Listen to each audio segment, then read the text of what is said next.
The morning Lady Eleanor Ashford decided to destroy her life, the sky over the Scottish Highlands was the color of a fresh bruise. She stood in the hallway of Thornwick Manor, her mother's shrill voice cutting through the walls like a blade. Another suitor was coming, the fourth this month. This one was different, her mother insisted. This one owned half of Edinburgh and had already buried 2 wives, which meant he knew how to be a proper husband. Eleanor felt her stomach turn. She was 23 years old, and she was running out of time. In her world, that meant she was running out of value.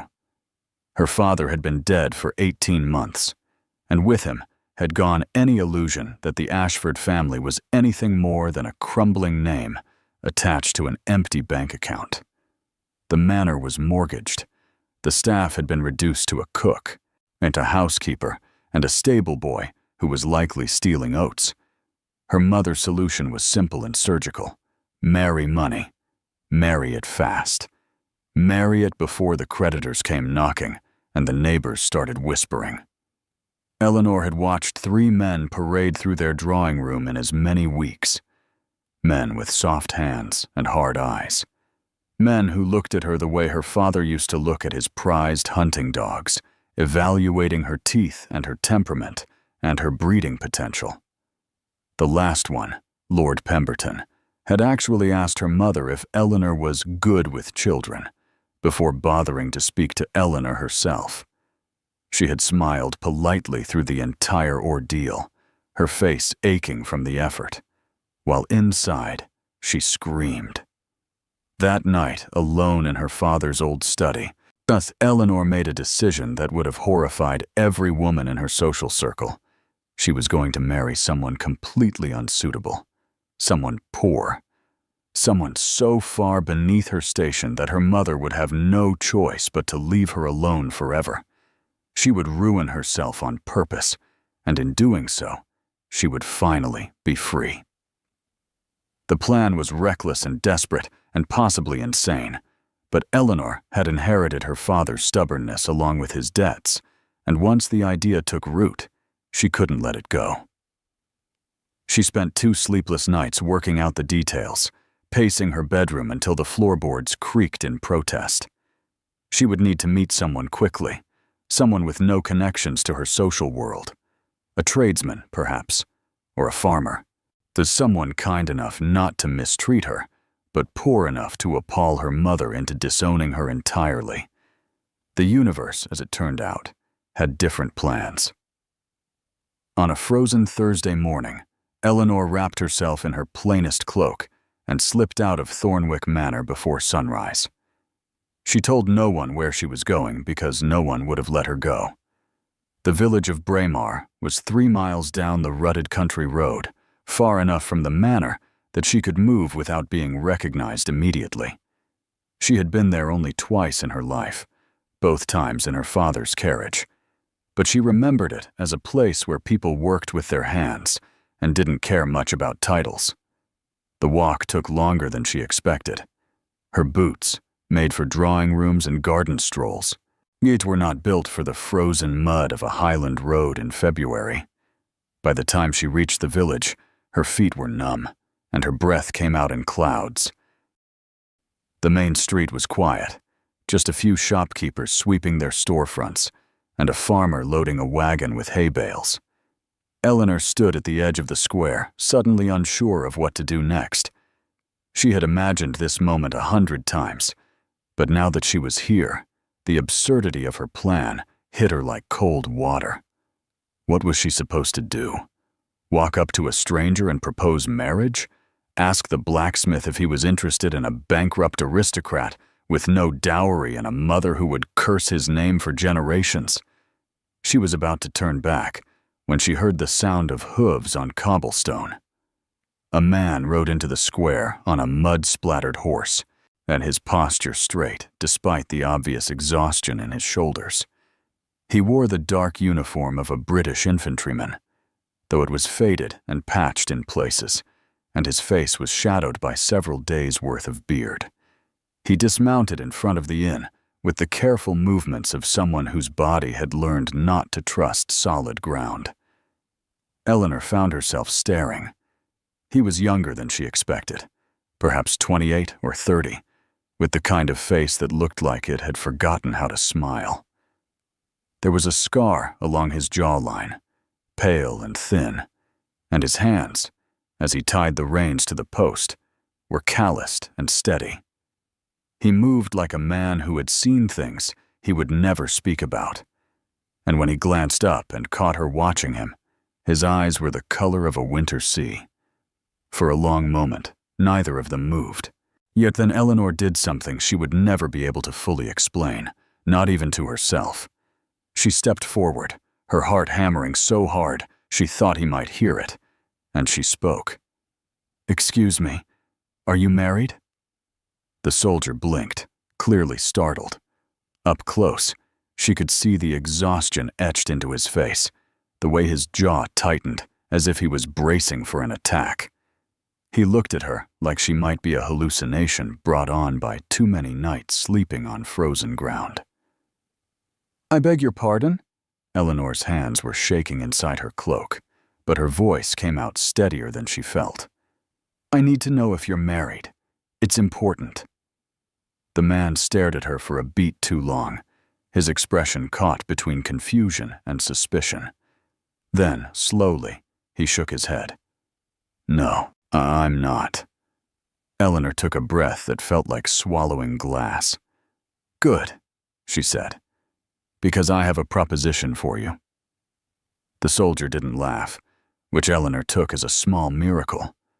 He stood there in the frozen square, one hand still resting on his horse's neck, studying her with the kind of careful attention men learned in war.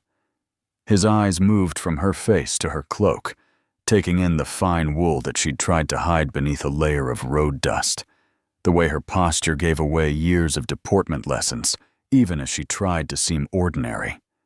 "A proposition," he repeated, his voice rough like gravel underfoot. It wasn't a question.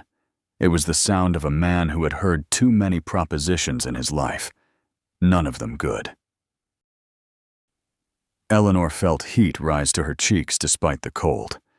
This was madness. She knew it was madness. But turning back now would mean returning to Thornwick Manor, to her mother's plans, to Lord Pemberton's tobacco-stained smile, and the slow suffocation of a life chosen by someone else.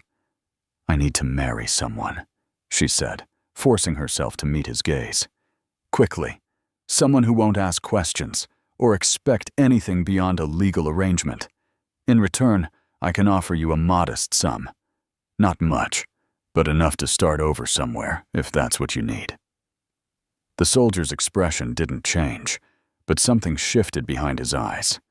He glanced past her, scanning the square as if checking for witnesses, or perhaps looking for whoever had put her up to this cruel joke. When he looked back at her, there was something harder in his face. "You're serious? Completely? You're running from something?" It wasn't a question, but Eleanor answered anyway. "Yes." He was quiet for a long moment, and in that silence, Eleanor became aware of how loud her own heartbeat sounded in her ears. A cart rattled past behind them. Somewhere a dog barked, the ordinary sounds of a village morning, while she stood in the middle of it asking a complete stranger to upend both their lives. "What's your name?" he asked finally. Eleanor hesitated. Giving him her real name meant risk, but lying seemed like a poor way to begin an arrangement built on mutual desperation. "Eleanor Ashford." She watched his face carefully for recognition, for the change that always came when people heard the Ashford name. But there was nothing. Either he didn't know the family, or he didn't care. Both possibilities felt like relief. "I'm James," he said. "James Mackenzie. And I think you should go home, Miss Ashford. Whatever you're running from, marriage to a soldier with nothing but a tired horse and borrowed time isn't going to solve it." The rejection stung more than Eleanor expected. She had prepared herself for suspicion, even mockery, but not for gentle dismissal. Not for someone to look at her desperate plan and try to protect her from it. "You don't understand," she said, and hated how her voice wavered. "Going home isn't an option. My mother is determined to sell me to the highest bidder, and I won't do it. I won't spend my life as some old man's decorative investment. If I marry you, marry anyone she considers unsuitable, she'll wash her hands of me entirely. I'll be disowned, but I'll be free." James shifted his weight, and Eleanor saw him wince slightly, some old injury making itself known. "And what happens to you after that? When you're disowned and married to a man with no prospects? Have you thought about what freedom costs when you can't afford bread?" "I've thought about it every night for 2 weeks," Eleanor said, and the honesty of it rang in the cold air between them. "I know what I'm asking. I know how it sounds. But I also know that if I don't do something now, I'll wake up one morning 20 years from now in a house I hate, married to a man I despise, wondering when exactly I stopped being a person and became a thing to be managed." James studied her for a long moment, and Eleanor found herself unable to look away. There was something ancient in his eyes, yet the kind of weariness that had nothing to do with age. She wondered what he had seen in the war, what he had done, what he was trying to forget. "I can't give you the life you're used to," he said quietly. "I have a small cottage on the edge of nowhere. No servants, no society, barely enough to keep the roof from leaking. That's not freedom, Miss Ashford. That's just a different kind of prison." "It's my choice of prison," Eleanor said. "That's the difference." Something flickered across James's face then. Recognition, maybe. Or respect. He looked down at his hands, at the calluses and scars that marked years of hard living, and Eleanor saw him weighing something she couldn't name. "Why me?" he asked. "There are other men in this village, men who might jump at the chance to marry an Ashford, even a disgraced one." Eleanor had asked herself the same question in the 30 seconds since she'd first seen him. The truth was complicated and instinctual and impossible to explain. Something about the way he carried himself, the way he hadn't looked at her like a prize or a puzzle to solve, the exhaustion in his shoulders that matched the exhaustion in her chest. "Because you look like someone who understands what it means to want out," she said simply. James met her eyes, and for the first time, something almost like a smile touched the corner of his mouth. It was gone before Eleanor could be sure she'd seen it, but it left behind a warmth she felt in her frozen fingers. "If we do this," he said slowly, "we do it properly. Legal documents, witnesses, a real marriage in the eyes of the law, even if it's an empty one. I won't have you trapped in some arrangement you can't escape if things go wrong." Eleanor felt something loosen in her chest, something she hadn't realized had been clenched tight since her father died. "Agreed." James held out his hand, rough and scarred and steady. Eleanor took it, and his grip was warm despite the cold. "Then I suppose we're getting married, Lady Eleanor." She smiled, really smiled, for the first time in months. "Just Eleanor," she said. "I'm about to lose the title anyway." The wedding took place 3 days later in a stone church so small it could barely hold a dozen people. Eleanor wore a simple dress of deep blue wool, borrowed from the innkeeper's wife, who had taken pity on her story, or at least the version of it Eleanor had carefully constructed. James stood beside her in his cleaned uniform, at the patches less noticeable in the dim light filtering through the stained glass windows. The priest, an elderly man with kind eyes and trembling hands, spoke the words that would bind them together, and Eleanor felt the strange weight of it settle over her shoulders like a cloak. When James slipped the ring onto her finger, a plain silver band he'd purchased from the village blacksmith, Eleanor noticed his hands weren't shaking at all. Hers were. They walked out of the church into afternoon sunlight that felt impossibly bright. Eleanor had written her mother a single letter, delivered that morning, explaining in precise and unapologetic terms what she had done. She imagined her mother reading it over breakfast, the teacup shattering against the floor, the shrieking that would rattle the windows of Thornwick Manor. What the thought should have frightened her. Instead, it felt like exhaling after holding her breath for years. James's cottage was exactly as he'd described it. Small, isolated, perched on a hillside overlooking a valley that stretched toward mountains still capped with snow. The roof didn't leak badly, just in one corner that James had marked with a bucket. There was a stone fireplace, a wooden table with 2 mismatched chairs, and a bed that James immediately insisted Eleanor take while he fashioned himself a pallet by the fire. "We had an agreement," he said when she protested. "A legal marriage, but not that kind. You keep the bed. I'll manage fine." Eleanor wanted to argue, but the exhaustion of the past few days caught up with her all at once, and she simply nodded. The first week passed in a strange, quiet rhythm. James woke before dawn and worked on repairs to the cottage that Eleanor suspected he was inventing to stay busy. She learned to cook simple meals over the fire, burning more than she succeeded at first, but gradually finding a competence she'd never needed in her old life.